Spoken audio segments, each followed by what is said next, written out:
And we call it a fireside chat for a reason. It's not another panel, but a rare, candid, gloves-off conversation between two people who lead Israel. Wait, what? No, don't be mistaken. We're gonna. No, between two people who know what it takes to build industries that last. Nili Shalev, who leads Israel's export strategy, and Ivor Ichikowitz, one of Africa's most seasoned industrial leaders, understand industry not from theory, but from decades of execution.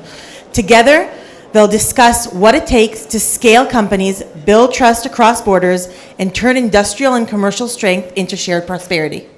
I invite you to the stage, please.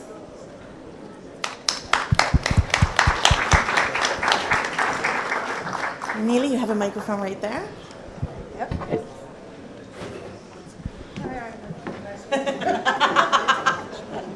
Here you go. Your microphone. Oh, thank you. A working microphone. Where's the teleprompter? Okay.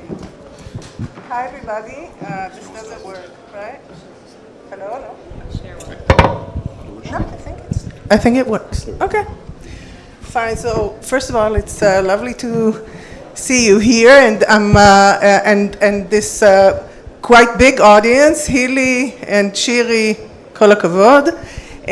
So I'm delighted to welcome you on stage, entrepreneur, philanthropist, founder of the Paramount Group, one of Africa's leading companies in defense and aerospace, but also active in many, many other sectors as well.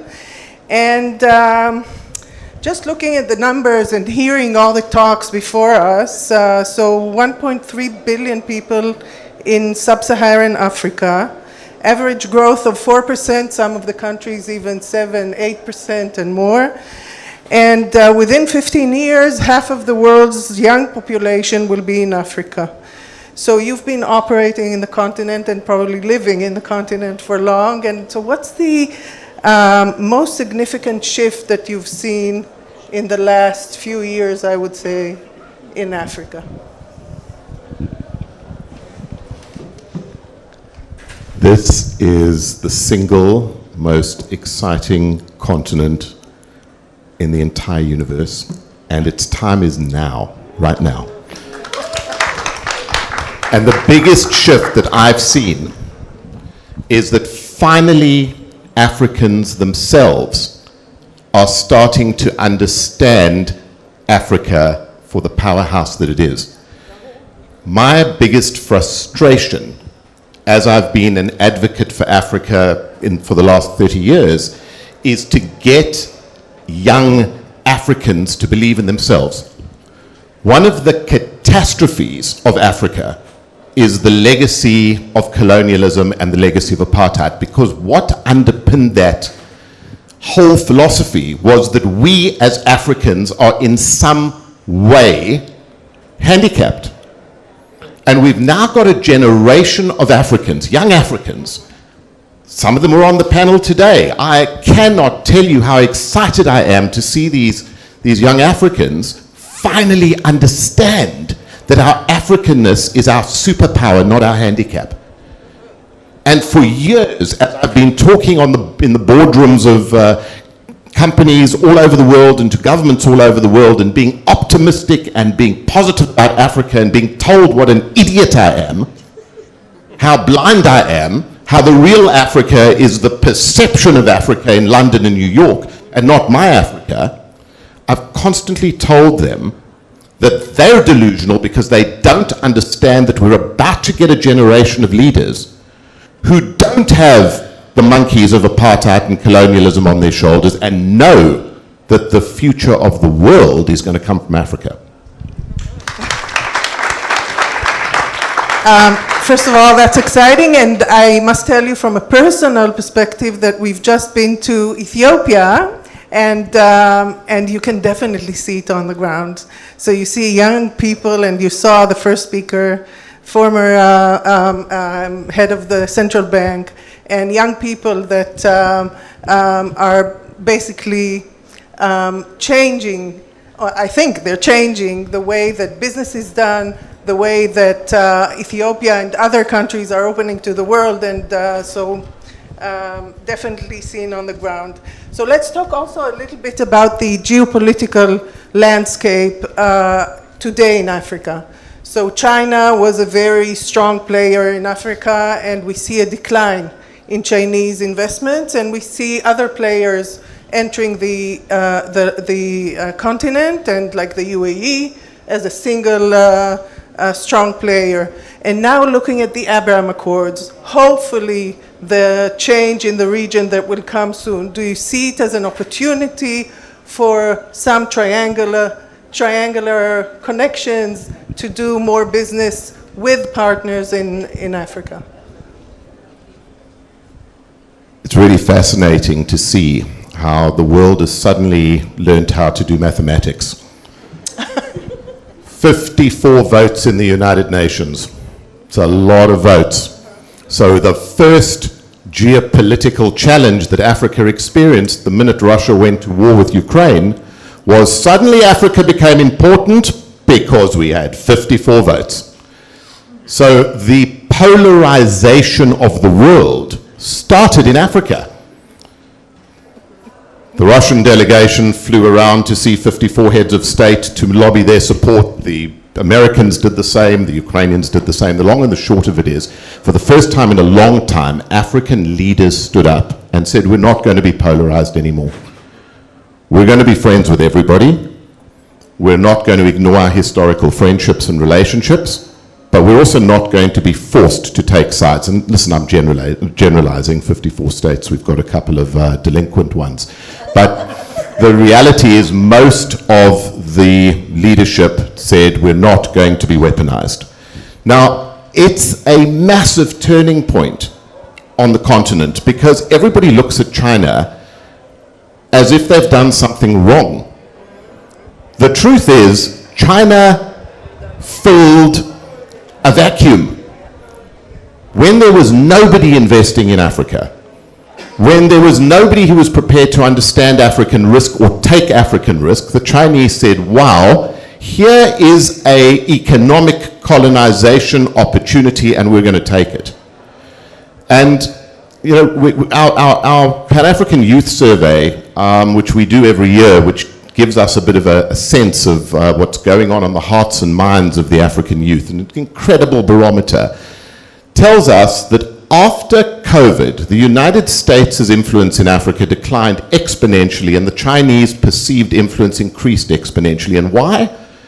Because during COVID, when everybody left and everybody went and isolated elsewhere in the world, what was left? The Chinese roads, the Chinese telecommunication system, the Chinese stadiums, the Chinese streetlights. The Chinese have really put boots on the ground and made stuff happen. Good, bad, indifferent. It's what's helped us develop the continent. Now the rest of the world has woken up and said, wow, we need to counter the Chinese in Africa. This, for me, is a massive opportunity for the continent. We need to take advantage of the fact that suddenly we're being acknowledged as being an important investment destination, even if it's just to feed the geopolitical challenges elsewhere in the world. But I think that Africa is a massive, massive opportunity. There's enough space for everybody. I think that the language needs to be about balancing China. I think there's opportunity for everybody, including and potentially led by Israel.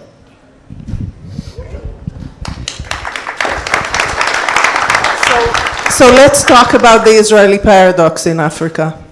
54 states. Israel's exports to Africa is minimal, tiny, yeah.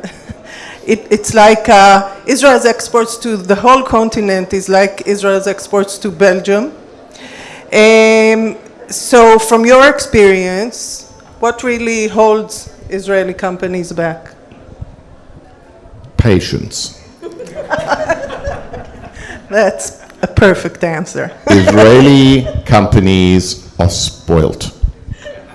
Israeli companies have had opportunity to access the world. The world has been queuing at Ben Gurion Airport to come and work with Israel.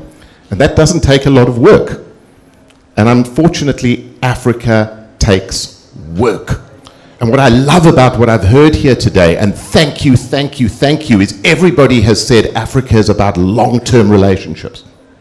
Africa is about trust. It's about finding common ground. It doesn't happen fast.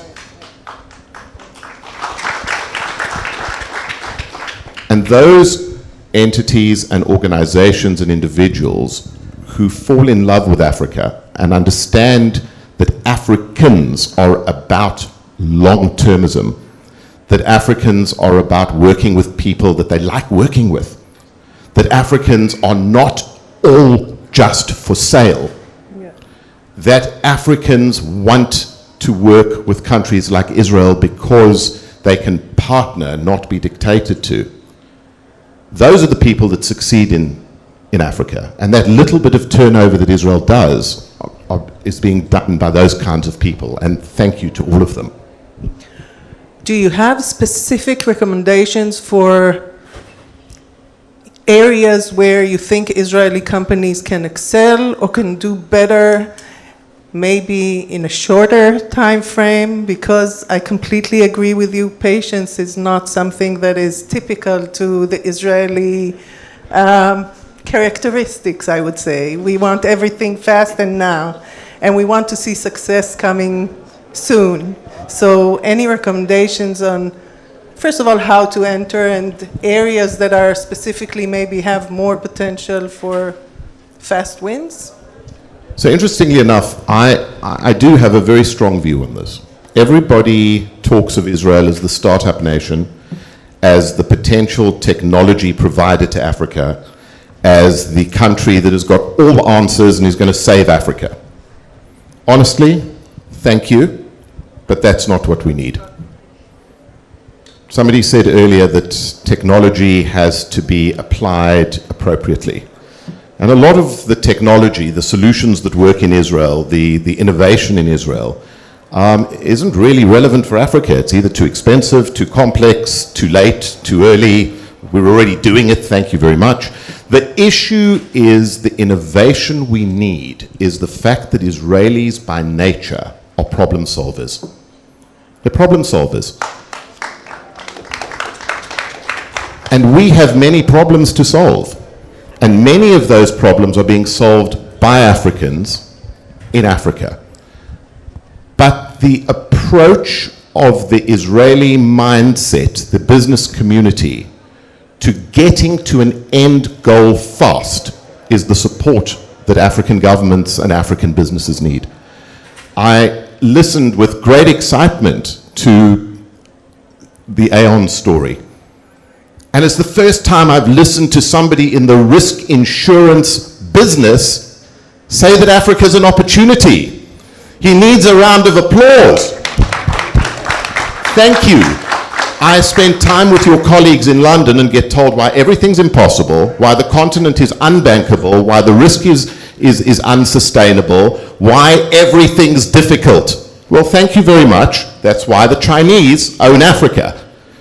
My organization has extended nearly $12 billion of credit to African governments over the last 30 years. We have never had a default. Oh, sorry, not true. In Djibouti. One. We extended you paid out, thank you.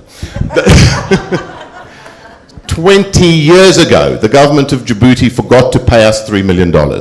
That's the full extent of the defaults we've had in Africa. And yes, it is hard. And yes, we do have to fight for our money every month. And yes, we do have to use our relationships to make sure we stay on the top of the list. And yes, we do have to chase the Chinese who seem to have everybody by the baitsim. But the truth is that we have...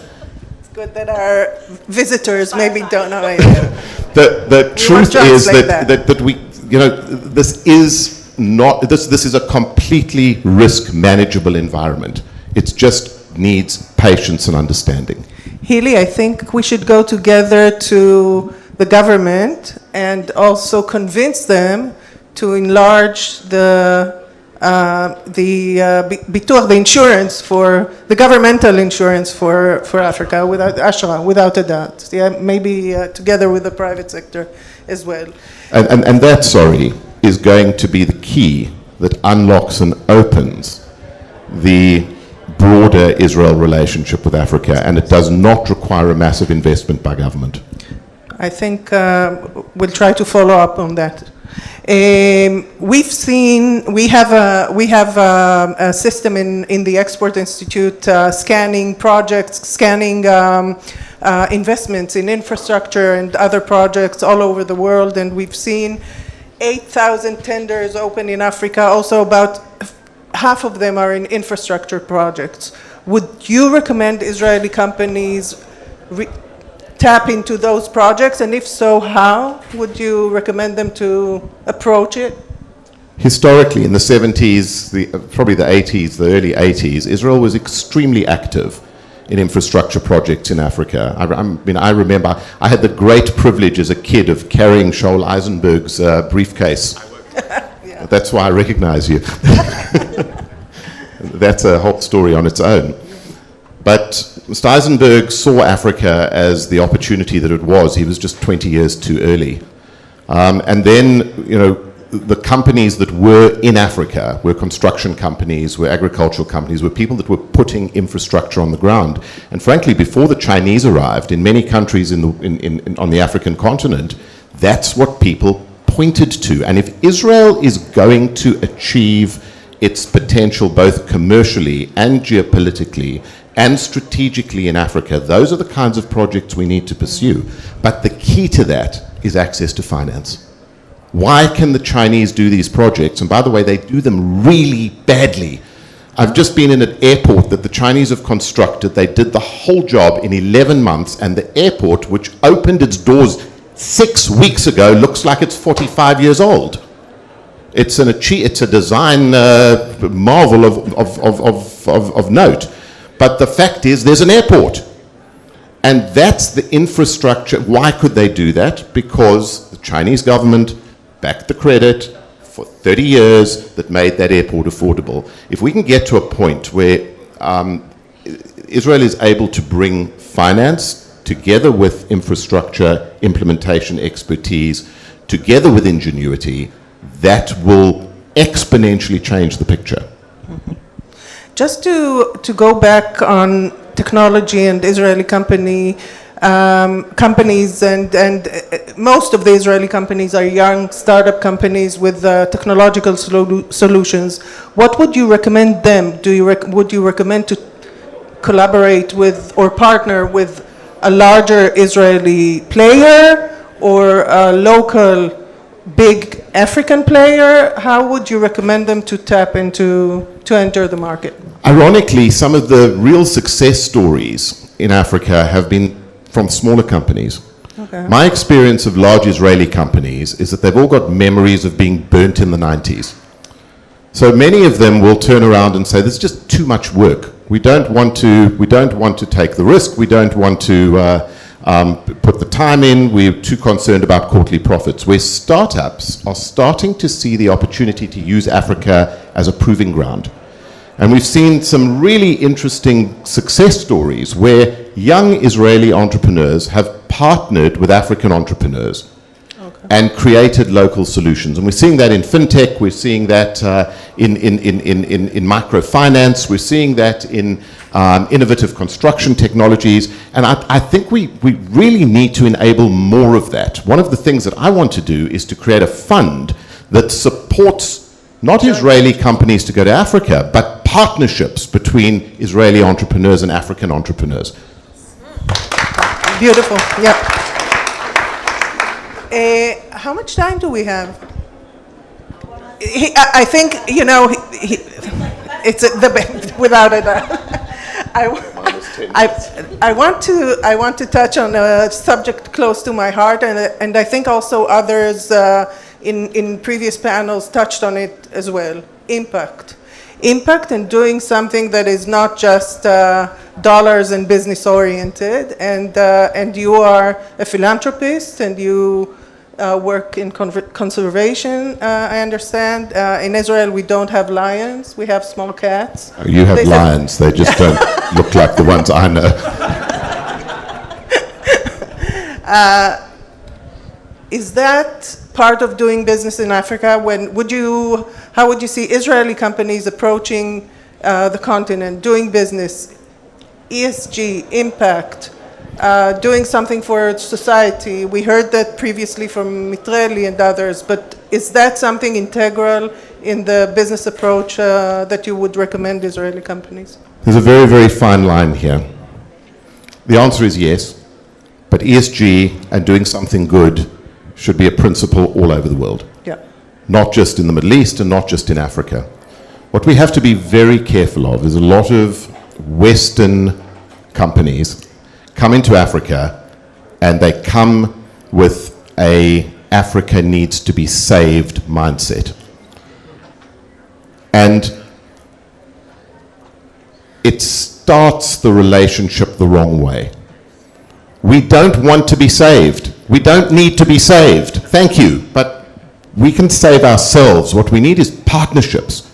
What we need is collaboration. What we need is capital. What we need is the opportunity to use the continent to drive global businesses. And I think that organizations that come in and do good commercial business and then reinvest in impact are the organizations that have got the model right. Mm-hmm. The organizations that come in and say we are justifying this investment because of the impact, and if we happen to make some money, well, that's an added benefit, are not going to be sustainable. I think that there is absolutely a necessity to be reinvesting in impact, but it shouldn't be what you lead with. It should be what the result is. Okay.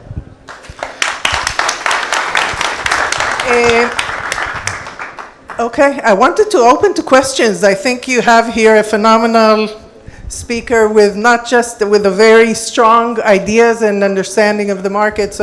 But Hili, 2 questions, if anyone would like to maybe ask. Yes, please. Can you stand up and shout, please? What Africa can offer Israel? That's a whole nother summit. Next one. Friendship. Israel has millions of friends in Africa. You know, I live in South Africa, the most anti-Semitic country in the world.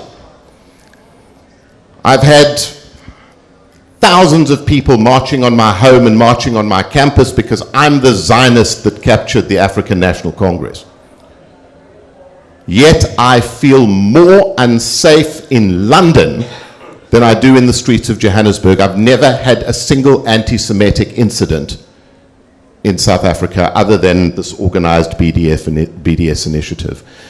The African people have a sense of the Israeli camaraderie like none other. So let's start there. Second of all, Africa is the biggest opportunity from a market point of view that Israel could ever want. Somebody said earlier, here is an opportunity to turn the Israeli market into 1 billion people.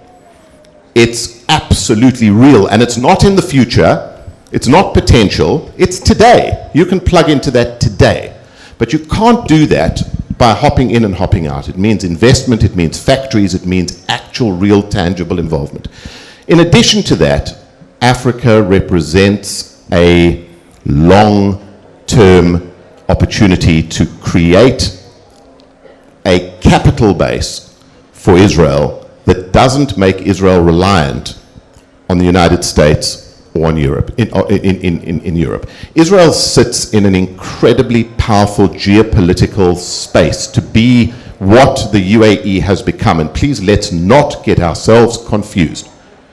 The UAE is not Africa's friend. The UAE is imposing colonial principles on how it's operating in Africa. Israel isn't going to do that. And many African governments understand that and value that. But one does also have to be sensitive to the fact that Israel cannot take a stance that says, if you're our friend, you can't be somebody else's friend. Yes. And for as long as we accept that Israel is going to be part of a mix of friends in Africa, the economic, social, cultural potential for this collaboration is absolutely endless. There is no other place in the world that needs Israel as much as Africa does. And frankly, in my opinion, there's no other place in the world that Israel needs as much as it needs Africa. Beautifully said. One last question? Yes, please. Yes. So, I have been to 35 of almost 40 countries in Africa. Each one is different. And I focused for the last 25 years on something that has not been discussed here, which is enabling local entrepreneurs to scale up and to tap into. I got my voice. What can I do? Hello?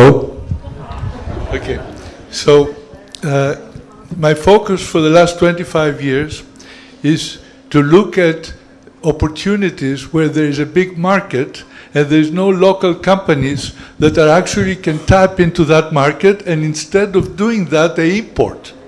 So I've gone in a big way into financing, bringing financing to companies to replace imports.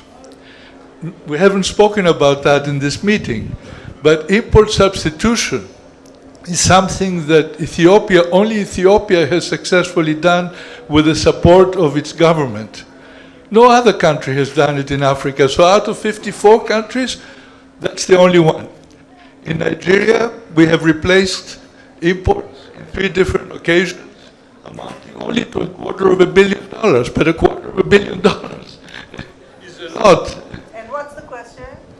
I don't have a question. The opportunity to be given the microphone so that I can say something that should have been covered in this event. Okay. Thank you very much. So first of all, I'm going to ask for a round of applause for you. Because thank you. That is exactly the kind of collaboration and partnership that Africa needs. Now, import replacement is not optional. The industrialization of Africa is not optional. And why is it not optional? In the very near future, Africa will have the biggest workforce in the world. Everybody stresses about migration. There is one way to deal with migration: create an enabling environment, invest in Africa so that Africans are productive in Africa. And if Israel only takes what you're doing and enhances it and creates the capacity to do that, Israel can make a mega difference on the continent. Because why is it not happening now? Because African entrepreneurs can't go to a DFI or a bank and say, I see an import replacement opportunity to buy some chickens and create an industrial scale egg processing facility. They cannot raise the basic finance. So thank you. You're my hero. Okay, we have one last question in the back, and then we have to wrap it up. You can have a coffee break and Thank you, Mr. Ivor. You spoke so eloquently, and I agree with a lot of things that you said, particularly regarding Israelis and the issue of patience.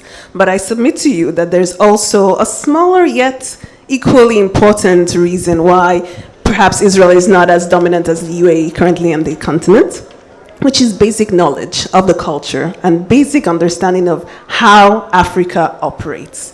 Now, as a generation, the next generation leader, in Africa, in the upbringing, I wanted to, and living in the diaspora, I'd like to get your thoughts on the importance of the demography of the African diaspora to Israel, but also perhaps towards Israel, to Africa, but also perhaps towards Israel. It's Israel's superpower. Israel has the privilege of having so many Africans integrated into Israeli society, and you're 100% correct. It comes back to the patience issue. How do you get to learn a culture? How do you get to learn a society? By spending time, by integrating into the reality of that environment. And Israel has got such a strong African diaspora that it can plug into. You've literally got an army of Africans that can go back into Africa as the tip of the spear. And I think that at every level, at government level, at commercial level, at DFI level, that army needs to be put back to work. So you're 100% correct. I agree with you. Thank you. Thank you so much.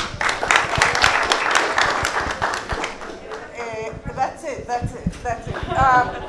Ivor, I want to thank you. I think it was an inspiring, a heartfelt discussion, and I took two things: partnership,